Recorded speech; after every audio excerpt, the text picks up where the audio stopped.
को आप सुन रहे थे, जिनसे पहले गौरव गौतम को आप सुन रहे थे।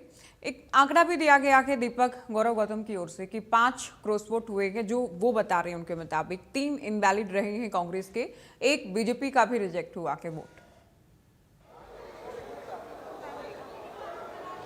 जी बिल्कुल, अगर बात की जाए तो 5 क्रॉस वोट की बात हालांकि की गई है। कुछ देर के बाद औपचारिक ऐलान होगा, लेकिन कांग्रेस ये आंकड़ा नहीं बता पाई। कांग्रेस कहीं ना कहीं इस मामले पर जरूर चुप्पी यहाँ पर साधे रही।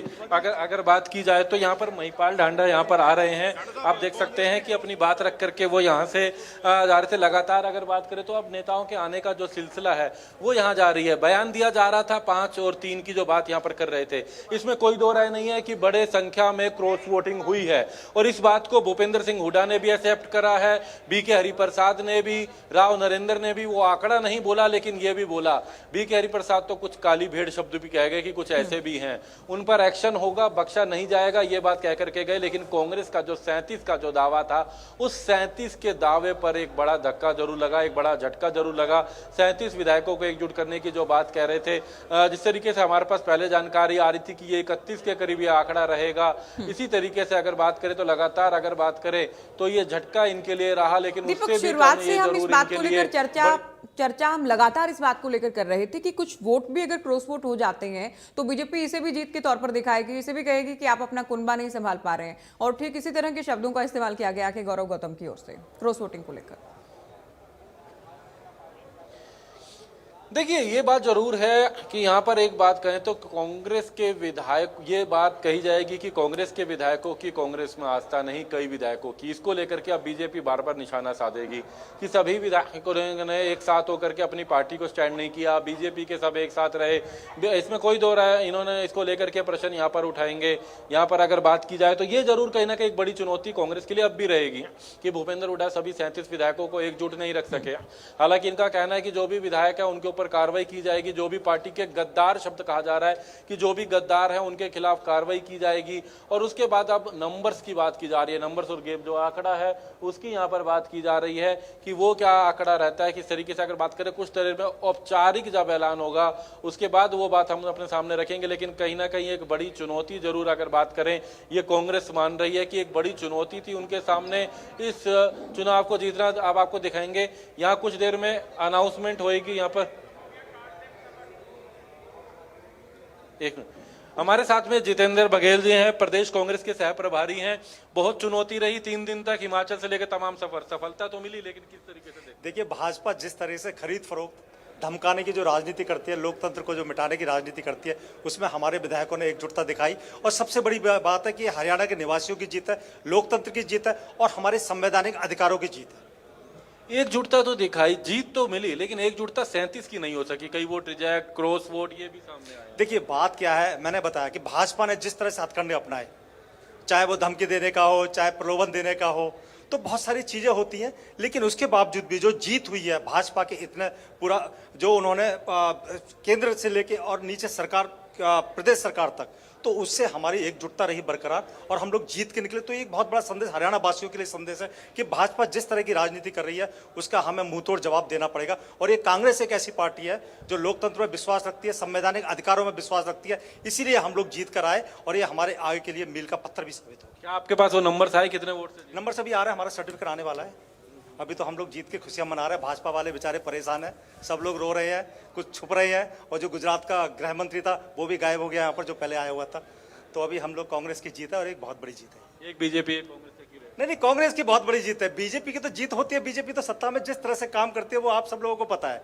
और जिस तरह से रात के अभी 1:30-2 बज रहे हैं, बताइए, 2 नहीं बल्कि हाँ 1:35 हो रहे हैं, हमारे सारे विधायक यहाँ पर इंतजार कर रहे थे इसका।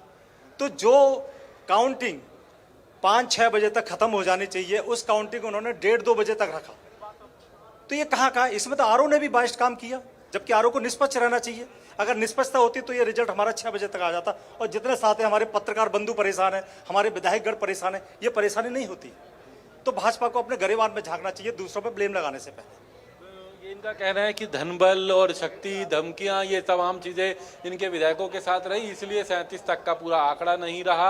हालांकि इन्होंने इनको लेकर के आप बात करें तो कुछ देर के बाद जब सर्टिफिकेट होगा तो औपचारिक तौर पर भी ऐलान किया जाएगा। फिलहाल अगर बात करें तो कांग्रेस के तमाम नेता अब अपने अगर बात करें तो कमरे में यहाँ पर इस वक्त जो है भूपेंद्र सिंह हुड्डा का जो ऑफिस है, जो नेता प्रतिपक्ष का जो ऑफिस होता है, उसके उस रूम में बैठे हुए हैं। वहाँ पर अब उनकी मंथन चल रहा है और उसके बाद अगर बात की जाए तो यहाँ पर कुछ देर के बाद बाहर आएंगे और स्थिति को सामने रखेंगे, क्योंकि अभी सर्टिफिकेट लेना बाकी है। जीत का सर्टिफिकेट वो कई मायनों में अहम हो जाता है कि किस तरीके के नतीजे उनके सामने यहाँ पर रहे हैं, किस तरीके की चुनौती जो है वो उनके सामने यहाँ पर रही थी। अगर बात की जाए तो इसको लेकर के जिस तरीके से अगर बात की जाए तो, लेकिन यहाँ पर अगर बात करें, ये जरूर है कि एक सीट भाजपा के पास, एक सीट कांग्रेस के पास। हालांकि कांग्रेस ने अपने सभी 37 वोटों को तो नहीं जोड़ सकी, लेकिन फिर भी कांग्रेस ने जीत जरूर हासिल कर ली। दूसरी सीट पर अगर बात की जाए तो कुछ देर के बाद अभी औपचारिक ऐलान, बिल्कुल औपचारिक ऐलान होना है। दीपक, आप बने रहिए हमारे साथ। साहिल रुखाया भी हमारे साथ हैं। साहिल, आप किस तरह की हलचल देख रहे हैं आपके कैमरे की नजर से? और नेता भी अगर आसपास हैं उनसे भी बातचीत का प्रयास कीजिएगा, क्योंकि कांग्रेस के तमाम नेता ये कह रहे हैं लोकतंत्र की, प्रजातंत्र की जीत है, ये धन तंत्र की, लूट तंत्र की हार है। पूरे प्रयास की बीजेपी ने, लेकिन कामयाब नहीं हो पाई।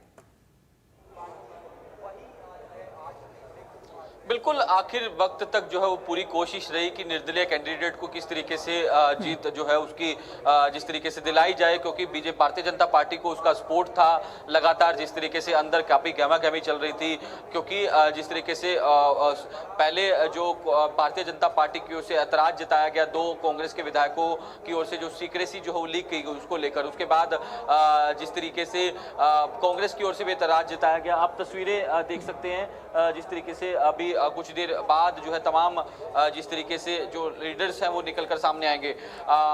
मैं जिक्र कर रहा था कि जो भारतीय जनता पार्टी पर भी ऑब्जेक्शन जो है वो कांग्रेस की ओर से लगाया गया कि अनिल विज जो हरियाणा सरकार के कैबिनेट मंत्री हैं, उन्होंने भी सीक्रेसी लीक की गई है। तो ये पूरा मामला जो है वो चुनाव आयोग के पास पहुंचा। इसको लेकर काफी जिस तरीके से आरोप प्रत्यारोप जो है वो लगाए गए, तमाम चीजें हुई। उसके बाद दोबारा फिर से जो है काउंटिंग शुरू हुई, फिर भी उसके अंदर जिस तरीके से एलिगेशन जो है वो लगाए गए वोट जो है रद्द करवाने को लेकर। कांग्रेस लगातार ये कहते रहे कि वोट रद्द कराने को लेकर लगातार जो है उन पर जिस तरीके से अंदर ऐसी परिस्थितियां जो है वो क्रिएट की जा रही है। अब जिस तरीके से फाइनल आंकड़ा जो है वो निकलकर सामने आया कि कांग्रेस का 1 वोट तो रद्द हुआ है और 2 वोट कैंसिल हुए हैं और 6 वोट क्रॉस हुए हैं। तो ये पूरा जिस तरीके से आंकड़ा जो है वो अगर बात कर ली जाए तो टोटल 9 वोट जो है वो किस तरीके से खराब जो है वो हुए हैं और 28 वोट जो है वो जो है जिस तरीके से करमवीर बोध को मिले हैं और उनकी जीत जो है वो हो चुकी है। फिलहाल जो निर्दलीय कैंडिडेट सतीश नांदल है उनको कितने जो है मत मिले हैं ये अभी तक बात जो है वो निकलकर सामने नहीं आ रही। गौरव गौतम की ओर से भी स्पष्ट किया गया कि भारतीय जनता पार्टी का 1 वोट जो है वो रद्द हुआ है। ये किसका वोट रद्द हुआ है अभी तक इस बात की जानकारी जो है उनकी ओर से नहीं दी गई।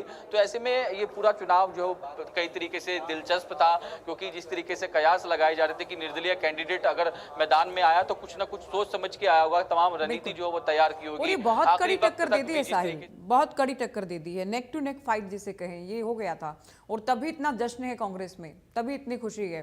साहिल आप बने रहेगा हमारे साथ, दीपक आप भी बने रहेगा, क्योंकि एक रिएक्शन में बीजेपी से भी लूंगी।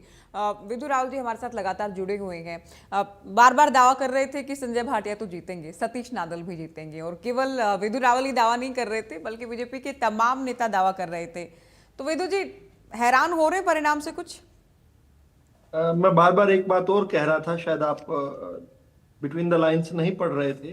मैं बार बार एक बात और कह रहा था कि मैं क्या इसमें सबसे ज्यादा अगर कोई दुखी होगा इस चुनाव परिणाम के बाद तो इंडियन नेशनल लोकदल होने वाली। इनके जो 2 वोट जो इन्होंने अपने खराब किए हैं, आज चौधरी देवीलाल जी स्वर्ग में बैठकर, चौधरी ओम प्रकाश चौटाला जी जो हैं स्वर्ग में बैठकर कह रहे होंगे भैया क्या किया आप लोगों ने, किस प्रकार से उस कांग्रेस को जीतने में कारक बन गए जिस कांग्रेस ने समय समय पर जो है बहुत बुरा किया है इंडियन नेशनल लोकदल के साथ, उस कांग्रेस को आज जिताने में। लेकिन कुछ चीजें स्पष्ट हो गई हैं। देखिए संजय भाटिया जी के बारे में बहुत अच्छा है, बहुत हरियाणा भर के कार्यकर्ता बहुत बहुत प्रसन्नित है किस प्रकार से संजय भाटिया जी जो इतनी बड़ी जीत के बाद जो है 2019 के बाद जो है अब चुनाव लड़ने, इस बार नहीं चुनाव लड़े थे, 2024 वाला जो लोकसभा का चुनाव था, और अब जिस प्रकार से उनकी संसदीय कार्यकाल की एक वापसी होने वाली है, संसद में फिर वापस जाने वाले हैं, राज्यसभा के जरिए से ही चाहे, इसके लिए पूरा पूरा हरियाणा भाजपा का और देश भर में